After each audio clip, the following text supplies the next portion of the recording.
ভগবানকে পাবার জন্য কিছু প্রয়োজন হয় না বাবা, একটু মন দিয়ে আস্বাদন করতে হবে। ভগবানকে পাওয়ার জন্য জীবের যেটা প্রয়োজন হয় সেটা হলো ভক্তি। শুধু তাকে ভক্তি দিয়ে ভালোবাসতে হবে বাবা, তাকে ডাকার মতো ডাকতে হবে। বৃন্দাবনে একটু মন দিয়ে শুনবেন, এক ধন্যাঢ্য পরিবারে অর্থাৎ বিশাল অবস্থাশালী একটি পরিবারে একটি ছোট্ট পুত্র জন্মগ্রহণ করলেন, নাম তার বানাজি। এখন সেই বানাজি যখন সেই ধনী পরিবারে এসেছে মা, তাদের পিতামাতার মনে বড় আনন্দ, ঘরে একটি পুত্র সন্তান হয়েছে। ঘরে গোবিন্দ সেবার জন্য একজন বৈষ্ণবকে আহ্বান করেছেন।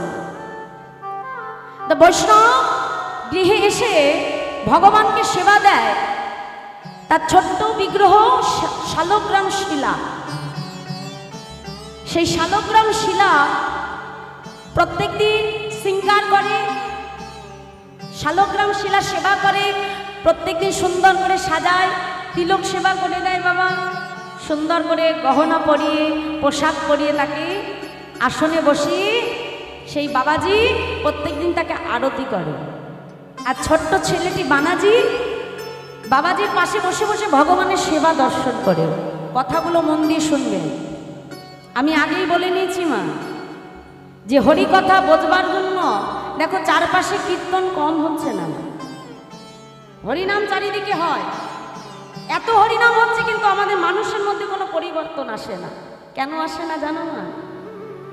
কারণ হরিবাসরে যখন কীর্তনটা শুনতে বসি, মনটা কিন্তু আমাদের হরি নামে থাকে না। আমরা এক কান দিয়ে শুনে আর এক কান দিয়ে বার করে দিই।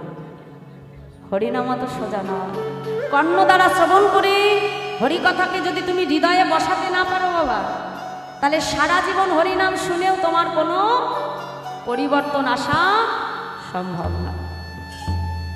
তুমি 5 মিনিটই শোনো আর 1 ঘন্টাই শোনো মা, শোনাটা যেন শোনার মতোই হয়। তাহলে ওই 1 ঘন্টা শ্রবণ করেও ওই 1 ঘন্টা হরিনামে কিন্তু তোমার মঙ্গল ঘটে যাবে। আর যদি আমি সারা জীবন বসে কীর্তন শুনি, মন যদি হরিনামে না রাখি, তাহলে সারা রাত জেগে হরিবাসরে বসে থাকা আমাদের ফালতু হয়ে যাবে, বৃথা হয়ে যাবে। ওই হরিনাম শুনে লাভ নেই, ওর থেকে বাড়ি যেয়ে ঘুমানো ভালো। হরিবাসরে বসে যদি গল্প করি, হাই তুলি, পাশের বান্ধবীর সঙ্গে কথা বলি, তাহলে ওর থেকে আমি বাড়ি যেয়ে ঘুমানে আমার বেশি উপকার হবে, শরীরের উপকার। কিন্তু মাগো হরিনাম আমি শুনবো, শোনাটা যেন আমার শোনার মতোই হয়, যেটুকু নিয়ে যাব সেটা যেন আমি এখানে বসিয়ে নিতে পারি, তাহলে সেই হরিনাম শ্রবণে জীবের মঙ্গল সম্ভব। ওই বানাজি ছোট্ট শিশু যখন বাবাজির পাশে বসে বসে ভগবানের সেবা দেখে, দেখতে দেখতে ছোট্ট বানাজি বড় হচ্ছে। তা একদিন সেই বৈষ্ণব যখন তার গৃহ থেকে চলে যাবে, ভগবানের সেবা দেখতে দেখতে না বাবা, সেই ছোট্ট শিশুটি তার সেই শিলাকে অর্থাৎ শালগ্রাম শিলাকে ভালোবেসে ফেলেছে। ছোট্ট শিশু তো সরলময়। এখন বাবাজি যখন চলে যাবে, যাবার সময় ছোট্ট শিশুটি এসে বাবাজির চরণটা জড়িয়ে ধরেছে। বাবাজি, আজ না আমি তোমার কাছে একটি বস্তু চাইবো বাবাজি, তুমি কৃপা করে আমাকে দেবে কতটা? বলো বাবা তুমি কি চাও? বাবা, আমি তোমার ওই বিগ্রহকে সেবা করতে চাই। দেবে বাবা? তুমি কৃপা করে তোমার বিগ্রহটা আমার হাতে তুলে দাও। আমার না ওকে বড় ভালো লেগেছিল, আমার মনে বড় সাধ জেগেছে, আমি ওকে সেবা দেব। দাও না বাবাজি, তোমার বিগ্রহটা আমায় তুলে দাও। এখন তার বাবা মা চিন্তা করছে, আরে ছেলে বলে কি, ছোট্ট ছেলে তো, ওই লজেস চকলেট দিলে হয়তো ভুলে যাবে। দামি দামি লজেস, দামি দামি চকলেট এনে বলছে, আরে বাবা বিগ্রহ নিয়ে তুই কি করবি? তুই তো শিশু, এই নে এই চকলেট নে, বিস্কুট নে, ভগবান নিয়ে তুই কি করবি? ছোট্ট শিশুটি নাছড়বান্দা না, আমার দামি দামি চকলেট বিস্কুট কিচ্ছু চাই না, আমি শুধুই ভগবান চাই। বাবাজি বুঝতে পারলেন যে শিশুর ভগবানের প্রতি অনুরাগ জন্মে গেছে, একে ফেরানো যাবে না। বাবাজি কি করলো জানো মা? রাস্তা থেকে একটা নুড়ি পাথর কুড়িয়ে এনে সেটিকে ভালো করে ঘষে পরিষ্কার করে সেই নুড়ি পাথরের ওপরে বাবা আজকে অঙ্গরাগ করে দিয়েছে, তিলক এঁকে দিয়েছে, চন্দন পরিয়ে গহনা পরিয়ে কি করেছে জানো? সিংহাসনের উপরে পাথরের আনা অর্থাৎ রাস্তা থেকে কুড়িয়ে আনা নুড়ি পাথরটাকে বসিয়ে নিজের যে বিগ্রহ ছিল তাকে নিচে বসিয়ে রেখেছে। নিচে বসিয়ে রেখে শিশুটিকে ডেকে বলছে, এদিকে আয়, আয় আমার কাছে আয়। এই দেখ, ওই যে উপরে দেখেছিস সিংহাসনে বসানো, ওটা হলো তোর ভগবান। হ্যাঁ, ওটা হলো রাজা ভগবান। আর এই যে দেখ আমার ভগবান নিচে আছে, অর্থাৎ আমার ভগবান হলো প্রজা। প্রজার থেকে রাজা অধিক বেশি ভালো। হ্যাঁ কিরে, ভালো করে দেখ। চেয়ে দেখে মা সেই নুড়ি পাথরের উপরে সুন্দর করে সেবা করা, অঙ্গরাগ করা, সুন্দর পোশাক পরিয়ে সাজানো ছোট শিশু। তো মনে মনে বলছে, বাবাজি বেশ বেশ, আমার রাজা ভগবানই চাই। হ্যাঁ, আমাকে রাজা ভগবান দাও, আমি প্রজা ভগবান চাই। বাবাজি বলল, যাকে যাত্রায় বেঁচে গেছে। নিজের সেবিত বিগ্রহটাকে নিয়ে নুড়ি পাথরের বিগ্রহ সেই বানাজির হাতে তুলে দিয়ে বাবাজি চলে গেলেন। আর ওই যে ছোট্ট বানাজি, দেখো বিশ্বাস কাকে বলে। ওই নুড়ি পাথরের বিগ্রহ রোজ সিংহাসনে বসে বন থেকে পুষ্প চয়ন করে এনে নিজের হাতে ভগবানকে সেবা দেয়, নিজ হাতে সেই পাথরের বিগ্রহের উপরে শৃঙ্গার করে দেয়। ছোট শিশু ভগবানকে সেবা দিয়ে মা ছোট্ট একটা পদ্মা টানিয়ে দিয়ে পদ্মার আড়ালে বসে বসে ডাকে, প্রভু তুমি একবার কৃপা করে এসো দয়াময়, একবার তুমি সেবা করো প্রভু।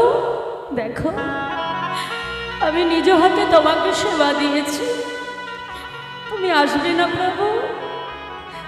প্রত্যেক দিন সেবা দেয় আর মন্দিরের বাইরে বসে বসে কাঁদে। ভগবান তো আসে না। প্রত্যেক দিন এসে সেবার বস্তু দেয়, কিন্তু যেমন দেয় দেখে তেমনই পড়ে আছে। দেখতে দেখতে একদিন হয়ে গেল, দুদিন হয়ে গেল।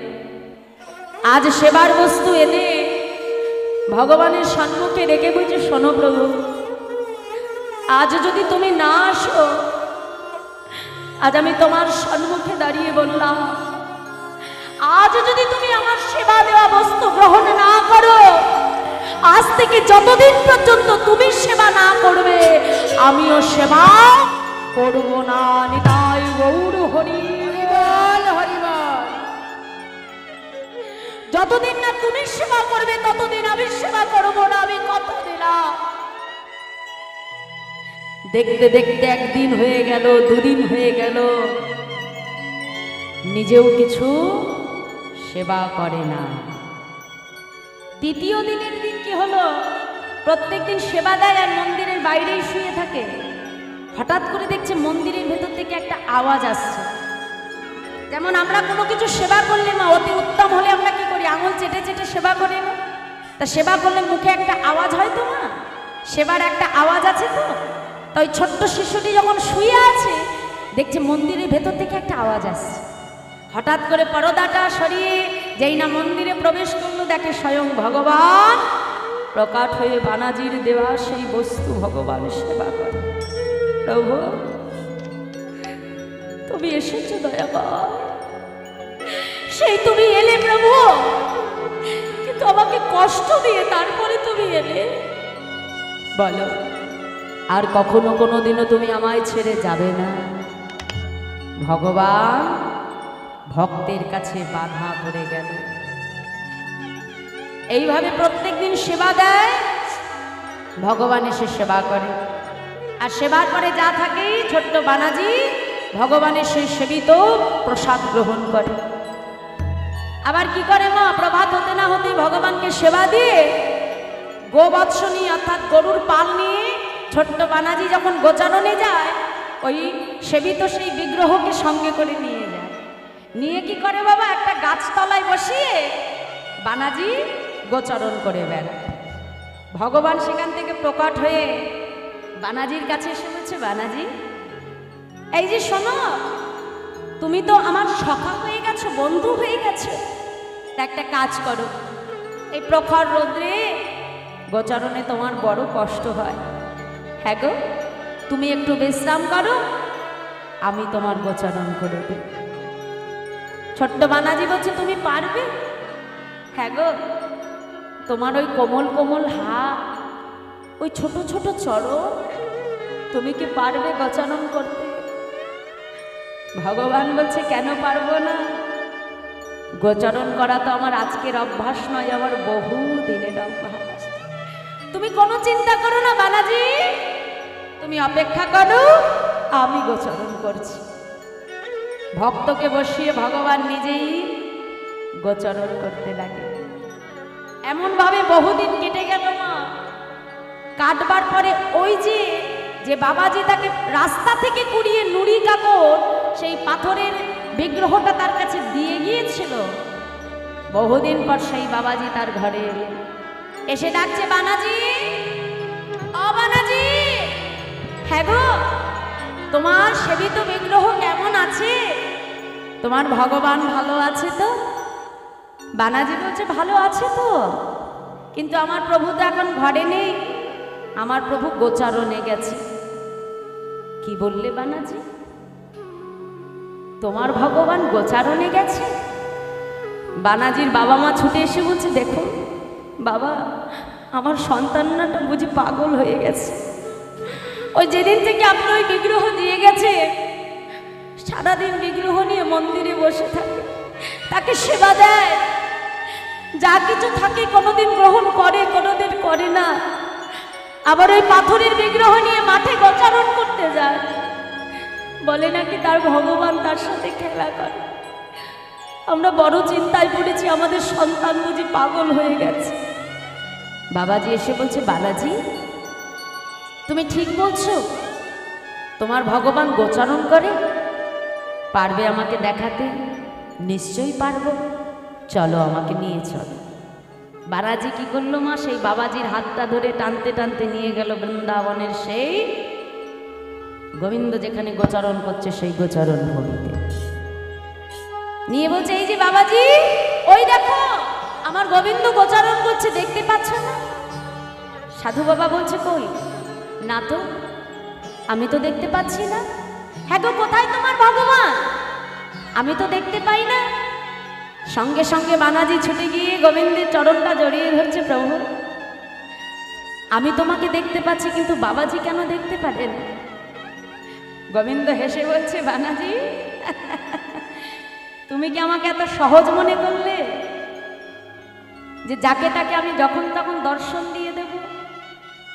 আসলে বানাজি, আমি তোমার কাছে বাধা পড়েছি তোমার সরল ভক্তির দ্বারা। যে ভক্তির নয়নে দিয়ে তুমি আমাকে ভালোবেসেছো, যে ভক্তির নয়নে দিয়ে তুমি আমাকে বেঁধেছ, সেই ভক্তি এখনো তোমার বাবাজির অন্তরে জন্মায় না। তাই তোমার সরল নেত্রে তুমি আমাকে দেখছো, কিন্তু বাবাজি আমাকে দেখতে পাবে না। সঙ্গে সঙ্গে বানাজি বলছে, দেখো বাবা, আজ যদি আমার গুরুদেব না থাকতো আমি তোমাকে পেতাম না। তিনি কৃপা করে আমাকে তোমার হাতে দিয়েছিল বলে আমি তোমাকে পেয়েছি, তুমি আমায় পেয়েছো। তাই তুমি কৃপা করে আমার গুরুদেবকে দর্শন দাও।